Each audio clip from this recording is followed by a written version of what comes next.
Morning everyone, welcome to the Hoppers Down Under. Well, look at this. What a lovely morning. There's a bunch of birds out having a good old feed of grass seed.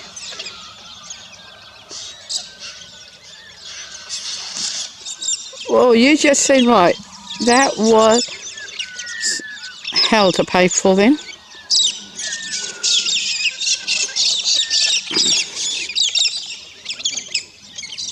What if you'll come back and do it again to them? Or they're all on the run. That was a very close swoop for those poor birds.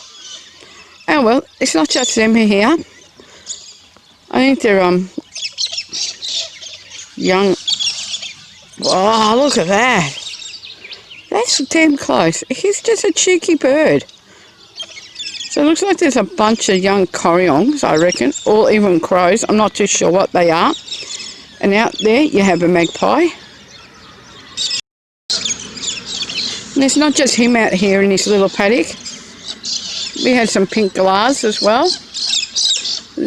They're one of our lovely native birds. Then on the other side, you still got them on the run. You still got that horrible magpie out there. And there's a pile of Pink Galahs out there. And they're not just the only ones around. Look, I'll show where else they are. Even having a good old feed up in the trees. They're everywhere today.